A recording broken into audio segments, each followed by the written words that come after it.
Amigos del Perú y del mundo, muy buenos días, muy buenas noches, encantado de estar con ustedes. Esto es Rey con Barba y como siempre vamos a pasar revista a las noticias más importantes de la semana.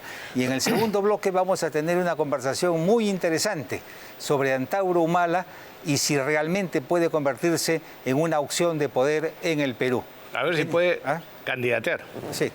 A ver, ingeniero Rey. Bueno, empecemos, Pepe, con la noticia sobre la revocatoria de la suspensión del fiscal Vela Barba y la orden del Poder Judicial de reponerlo en su puesto. Pero fíjese, yo lo que quiero es mostrarle a los televidentes, Pepe, la rapidez con que han atendido su apelación. Porque la historia es la siguiente. El 31 de enero de este año, una juez declara improcedente el recurso de amparo y la medida cautelar del señor Vela. Lo notificaron de esa improcedencia el mismo 31 de enero, que era, por cierto, el último día de labores antes de las vacaciones del Poder Judicial, que toman vacaciones del 1 de febrero al 1 de marzo. El señor Vela apela al día siguiente, el 1 de febrero, cuando ya el Poder Judicial estaba de vacaciones. Pero, oh sorpresa, durante las vacaciones, el día 12 de febrero, el Poder Judicial, los jueces, ¿no? Qué importante resulta para ellos eso. Los jueces le conceden la apelación. Al día siguiente, es decir, el 13 de febrero, otra sorpresa de la rapidez, porque elevan la apelación de Vela a la primera Sala Constitucional de Lima. 2 días después, es decir, el 15 de febrero de este año, o sea, exactamente a la mitad de las vacaciones del Poder Judicial, que todos sabemos que en el Poder Judicial las vacaciones todo se paraliza, todo, miles de veces tenemos las experiencias. Sin embargo, el 15 de febrero le señalan vista de causa para el 7 de marzo, es decir, inmediatamente después de que concluyan las vacaciones. El 7 de marzo se ve la causa, se escucha al señor Vela, su defensa, etc.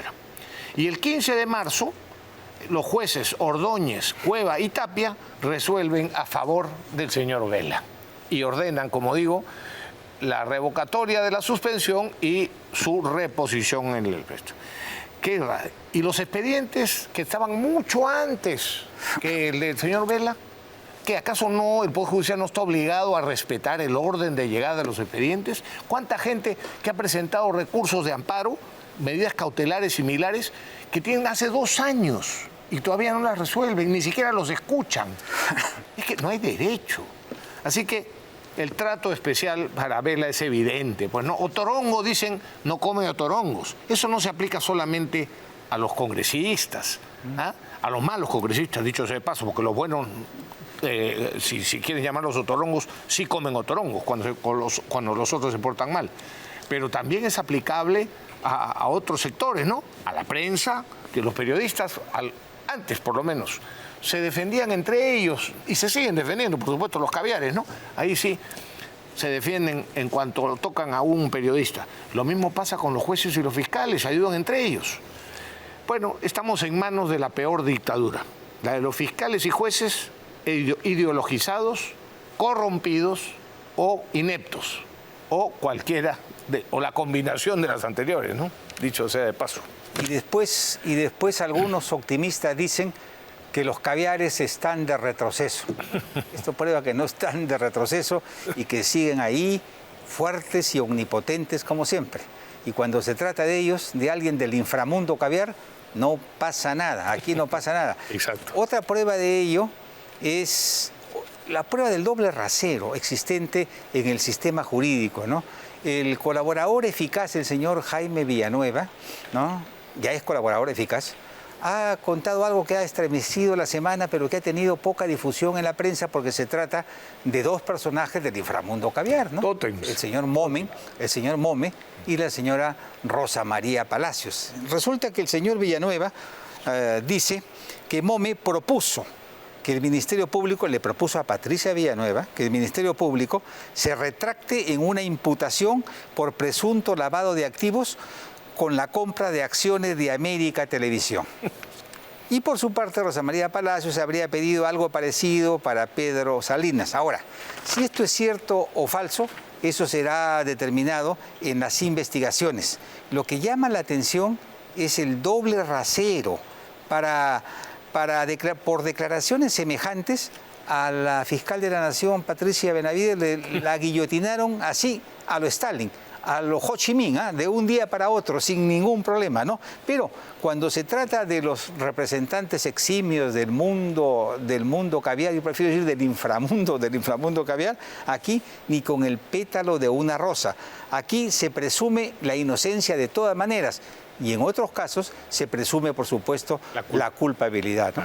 Bueno, pues esa es nuestra lamentable y penosa realidad, ¿no? Y una vez más, ¿no? ¿Por qué será?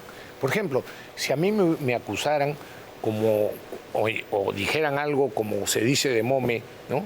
El tema del lavado de activos con las acciones de Canal 4, etcétera, etcétera.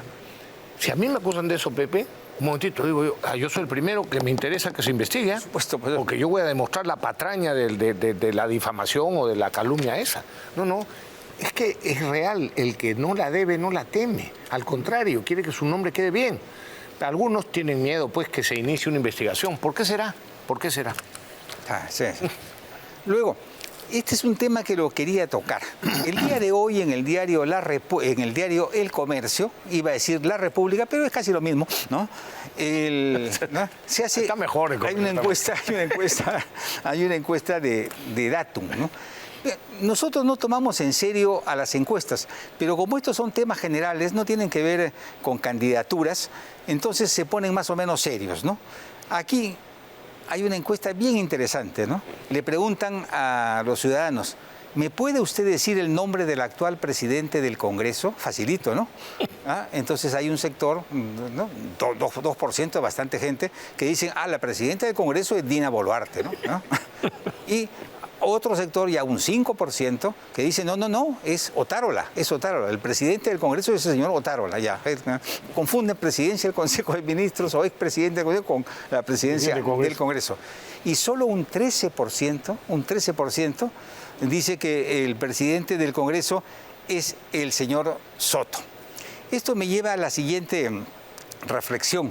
El inolvidable Winston Churchill solía decir que la mejor prueba en contrario de la democracia es conversar con un ciudadano medio por la calle, ¿no? Entonces uno termina absolutamente desencantado. Además agregaba que desde un punto de vista histórico, la democracia no es algo sencillo ni natural. Como todo invento o artificio humano, necesita ¿de qué?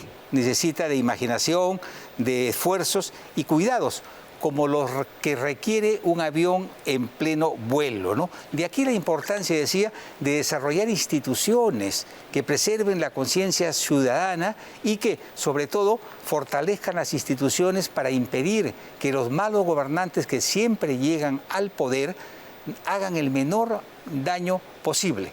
Y la historia es dramática. Si uno revisa las páginas turbulentas de la historia de la humanidad, aquellos que llegan al poder nunca son los mejores, solamente está por encima del término medio, siempre ahí, ya sea moral o intelectualmente. De ahí la necesidad de tener instituciones que impidan eso, que hagan el menor daño posible. Churchill la veía claro, ¿no? Y esta encuesta nos demuestra el tremendo problema que tenemos en lo que se refiere a conciencia ciudadana, y le daba absolutamente la razón, ¿no?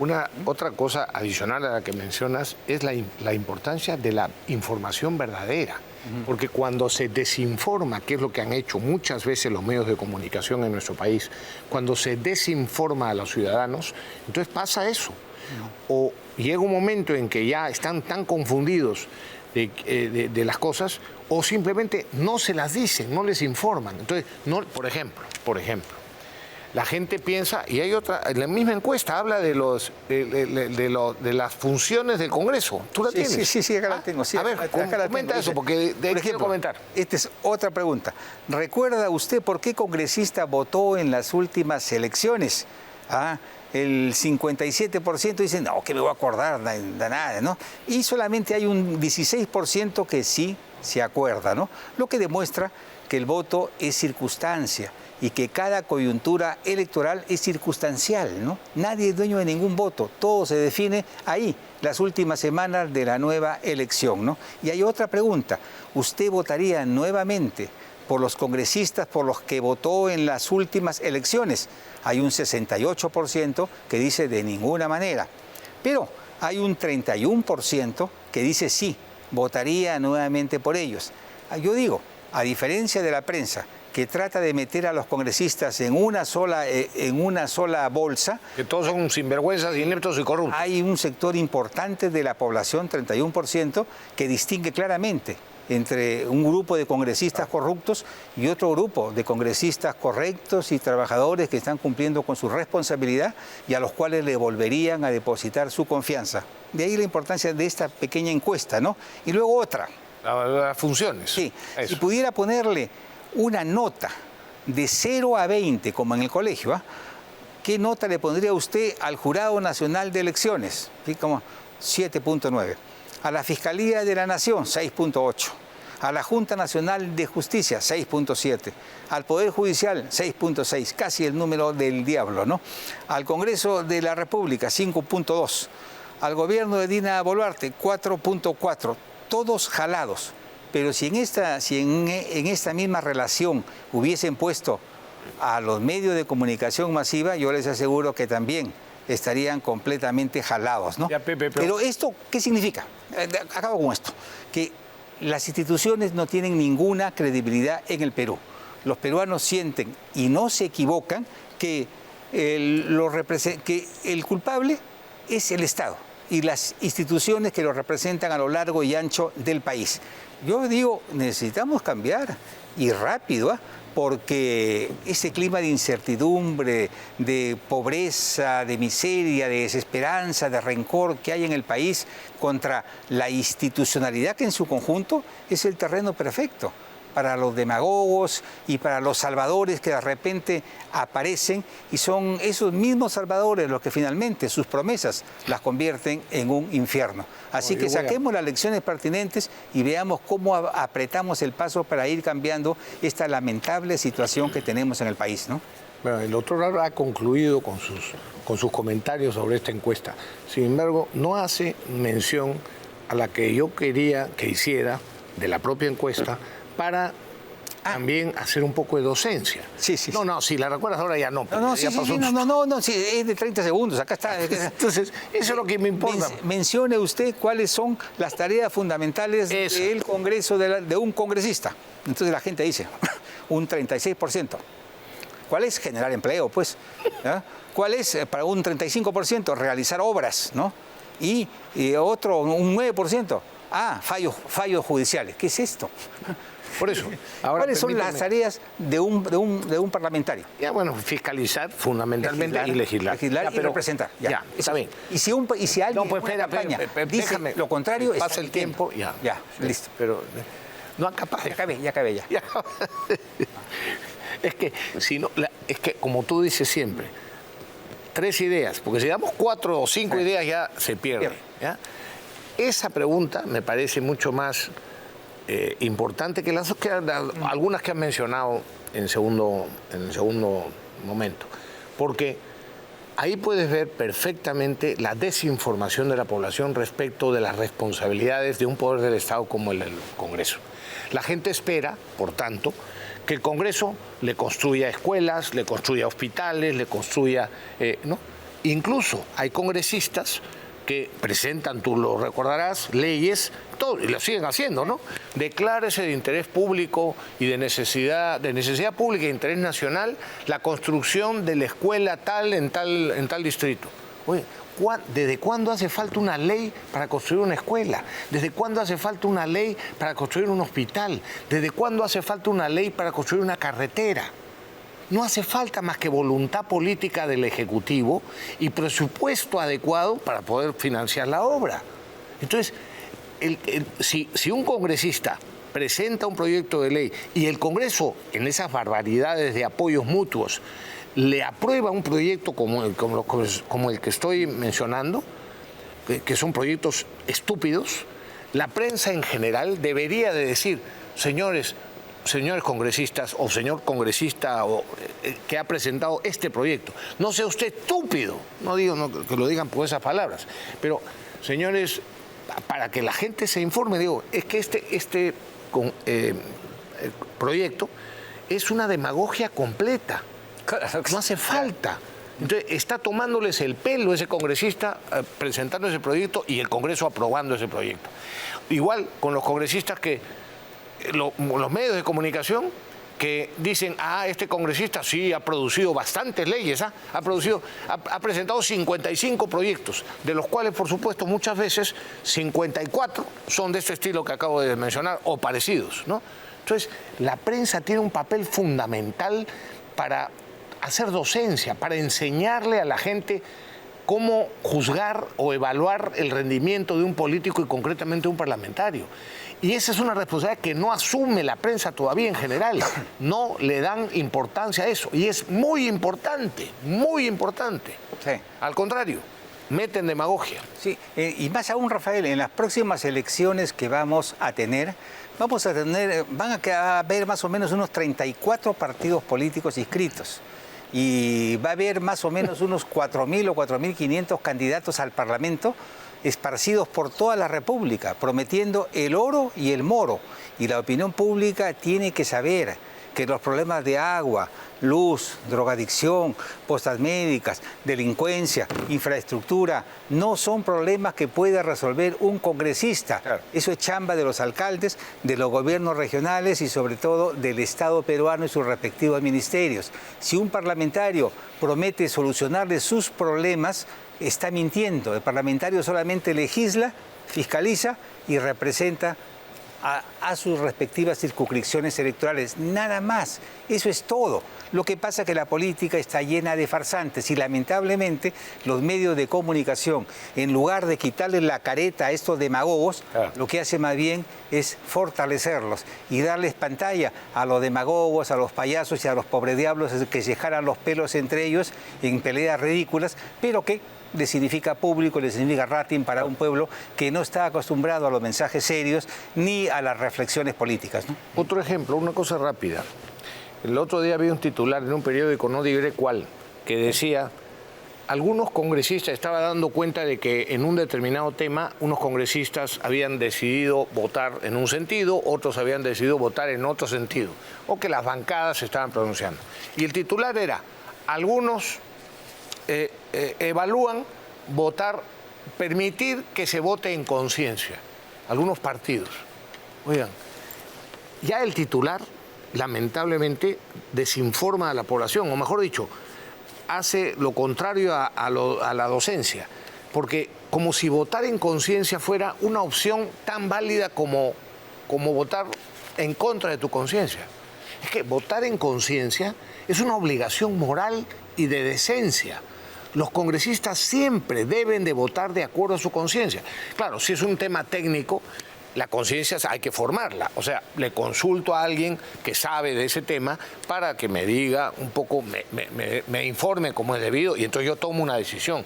Pero, por ejemplo, cuando se trata de un tema moral o de un tema de una acusación a alguien, bueno, uno tiene que, primero, estudiar el caso y, segundo, formarse una idea de conciencia y luego votar en consecuencia. Porque es que si no, lo que está es engañándose a sí mismo y, por supuesto, haciendo un daño enorme a la sociedad. Así que el medio, en vez de publicar ese título, debió decir, algunos dicen que están pensando dejar a sus congresistas para que voten en conciencia. Oiga, o sea que algunas veces no les permiten votar en conciencia, les imponen una consigna. Eso es lo que está mal. Bueno, pero así estamos, pues, esa es la idea. A ver, 2 amparos y una sentencia merecida, a ver, ¿no? El primer amparo tiene que ver con la restauración del Senado. Los demandantes dicen que se ha infringido el referéndum y la respuesta es muy sencilla. La ley de participación ciudadana dice con toda claridad que los mandatos de un referéndum solamente tienen una vigencia de 2 años. Cuando han pasado 3, 4, 5 o 6 años, como es el caso actual, evidentemente no tiene ninguna validez. Así que este amparo va a pasar al rincón de los objetos inservibles. También dicen que este Congreso no tiene legitimidad. Bueno, ellos la tienen hasta el 26 de julio del año 26. Y no hay que confundir, como bien dice Domingo García Belaúnde, popularidad con legitimidad. Claro. Los congresistas tienen legitimidad.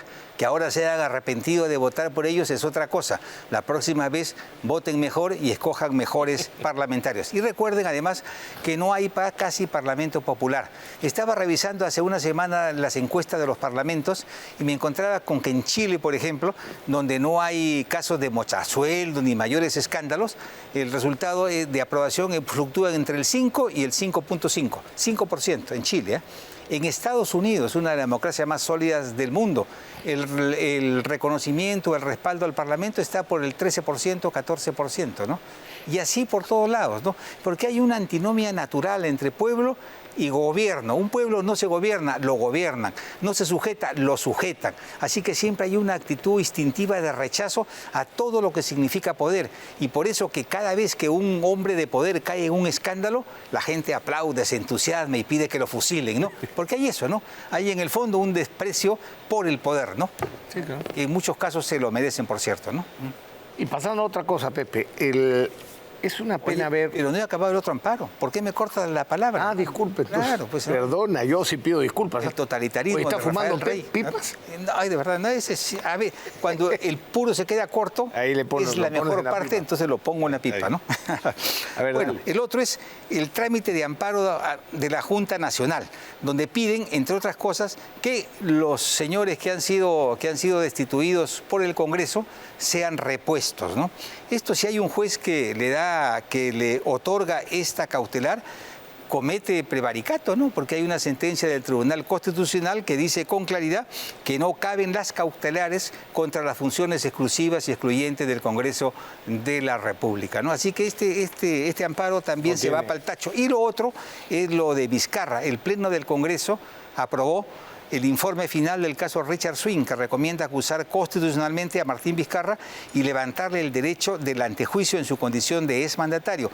Con lo cual el Ministerio Público ahora podrá procesar al exmandatario por favorecer al cantante con contratos en el Estado por 175.000 soles.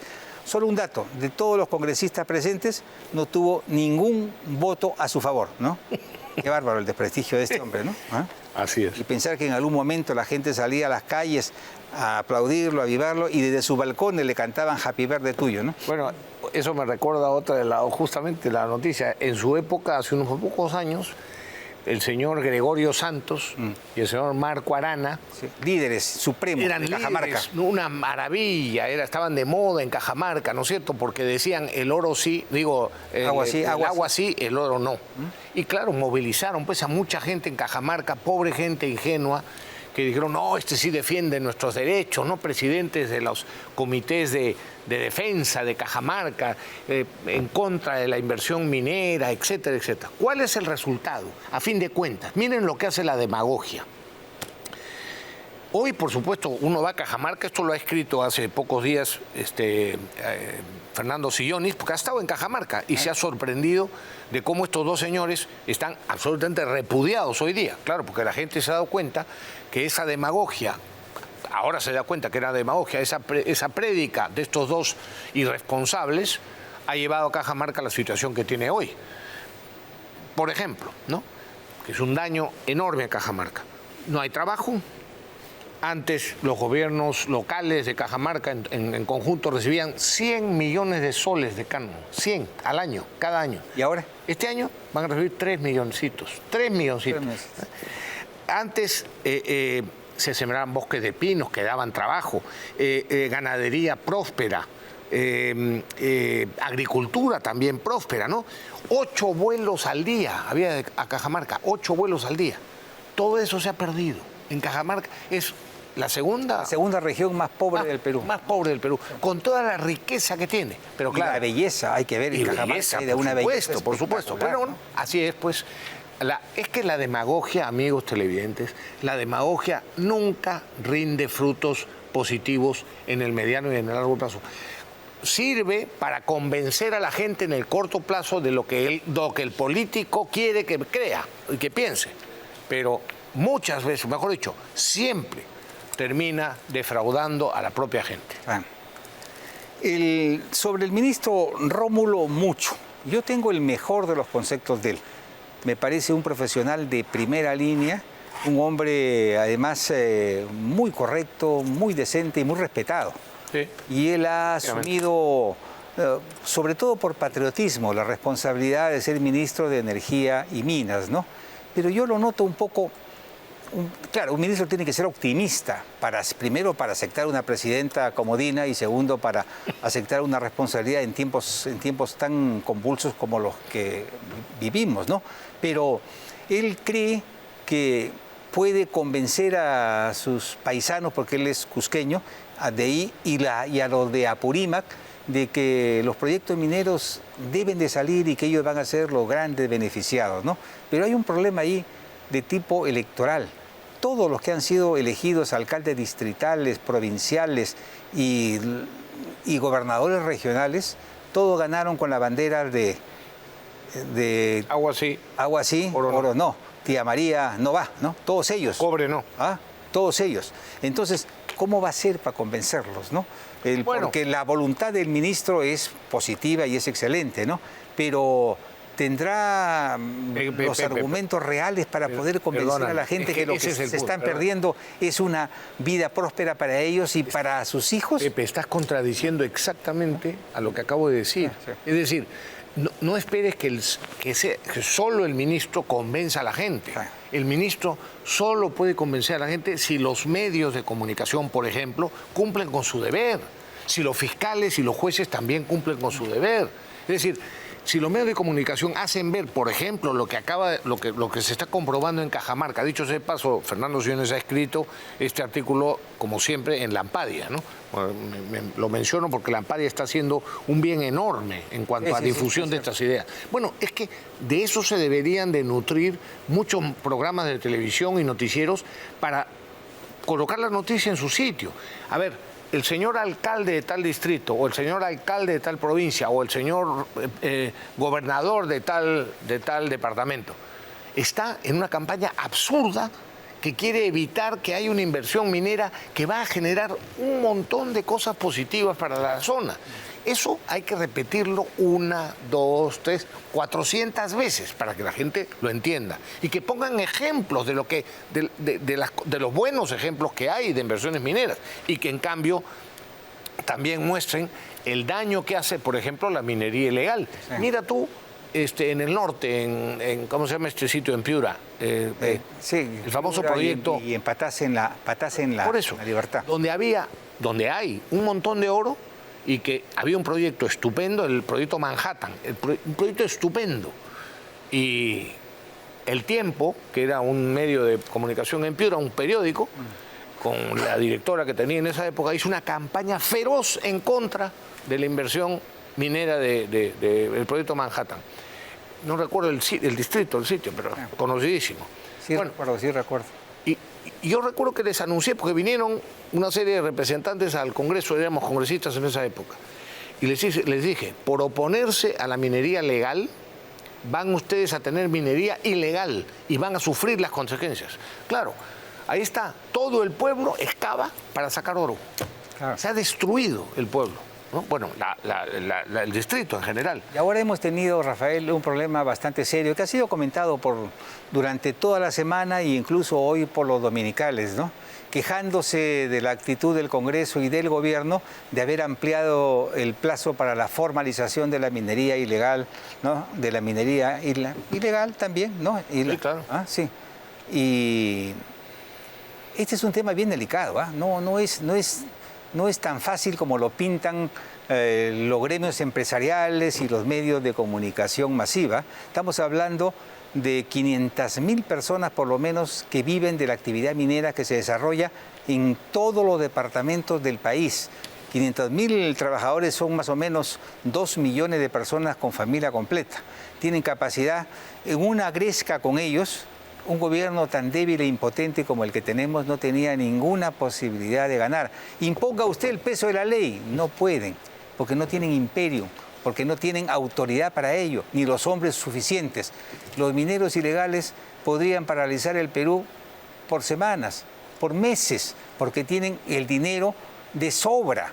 Fíjense ustedes, solo en oro se levantan 4.000 a 5.000 millones de dólares, más que el narcotráfico. Y de ese dinero dependen también las compras de droga, la trata de blancas, en fin. Es un problema muy serio, muy grave, muy grande, pero este gobierno no está capacitado para resolverlo.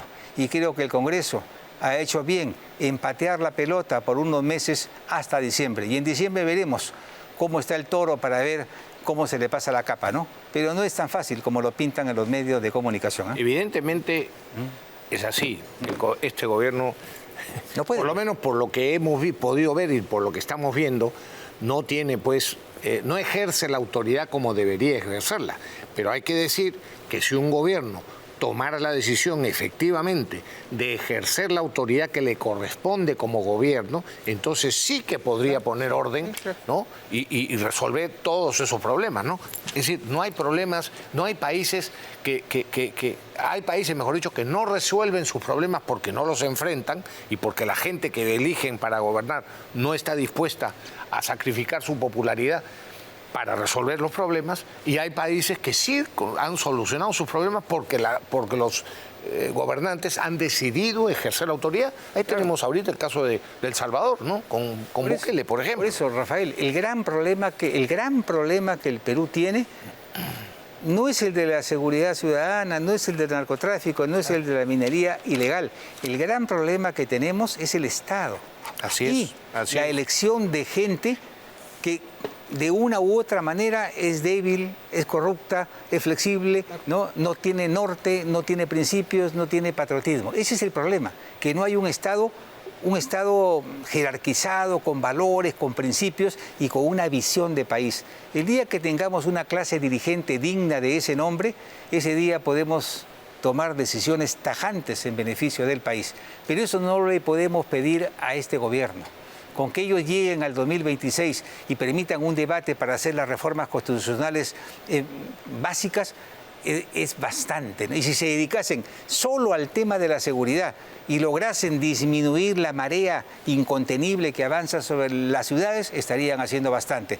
Por eso sí tenemos derecho a exigirle. Sí, claro. No lo harán posiblemente. Por eso sí hace mal el gobierno en mantener al actual ministro del Interior, que sé que es un caballero, que sé que es un hombre correcto, pero es absolutamente incapaz, no tiene ningún liderazgo ni ninguna capacidad de gestión. Y estamos hablando del gran problema que en estos momentos tiene la ciudadanía y el país, ¿no? La seguridad ciudadana. A ese hombre hay que cambiarlo, hay que devolverlo a su casa, que siga regando su jardín. Pero hay partidos que en estos días han estado negociando con el gobierno y Dina ha dicho incluso que solo un milagro salva al ministro del Interior. Bueno, yo voy a hacer ese milagro. No sé qué conversaciones habrá tenido, qué habrá ofrecido, pero ya hay partidos que están saliendo a decir, pero 2, 3 meses es poco tiempo, démosle unos 4 meses más, unos 5 meses más. ¡Qué locura! ¡Qué locura! Esos partidos que me hacen recordar la eterna medianía del PPC, cuidado, que eso pasa factura. Se están jugando con el problema número 1 que el país tiene, que es el de la seguridad ciudadana, y quieren dejar en ese portafolio al ministro, lo digo con todo respeto, al ministro más incapaz que yo haya visto en los últimos, creo, 40 años. Pero en fin, será responsabilidad de los partidos políticos. Oye, y antes de irnos al corte, una cosa rápida. Aquí, imagínate, una aplicación que yo no me bajé, que está escrito y que encima me cobran. Perdonen la...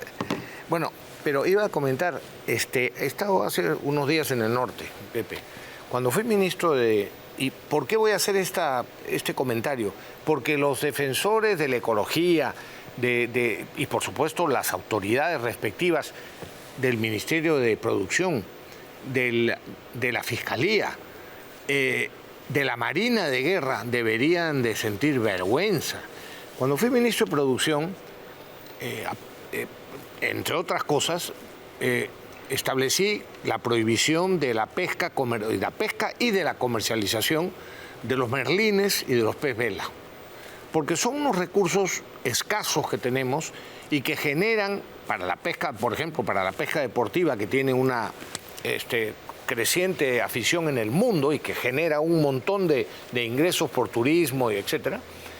Y sin embargo, acabo de ver en el norte que están muchos arponeando, es decir, matando a los merlines que abundaban mucho más, pero siguen habiendo en el norte nuestro, en la zona de Punta Sal, la zona de Cabo Blanco, en fin, en general. Y ahí está, se paseó. He visto a la patrullera de la Marina pasearse por ahí, sin intervenir a los arponeros que estaban en sus embarcaciones. Oigan, hay que tener un poquito más de conciencia. Y está prohibida la comercialización de la carne del merlín, ¿no? Entonces, pero sin embargo, nadie ha protestado, nadie hace caso al tema. Otra vez, un tema de autoridad, y aunque sea de autoestima, la Marina de Guerra en esa zona tiene una seria responsabilidad de intervenir a los pescadores que están matando algo que está prohibido matar. Una cosa es la pesca deportiva, que es que llevas al animal, lo vences, llevas al animal y después lo sueltas de nuevo, ¿no?, en el mar. Pero matarlos es una barbaridad que está prohibida por ley.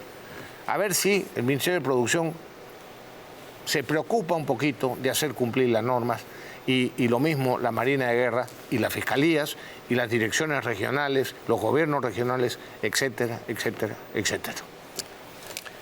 Amigos, tenemos que hacer una pausa, pero regresamos con Rosa Bartra, que ha sido una de las mejores parlamentarias que han pasado por el hemiciclo y además de eso es una muy competente abogada y tiene un juicio interesante sobre el tema jurídico de Antauro Humala, que yo creo que todo el país va a estar interesado en saber cuáles son sus posibilidades realmente de poder ser candidato a la presidencia de la República. Con Rosa Bartra regresamos.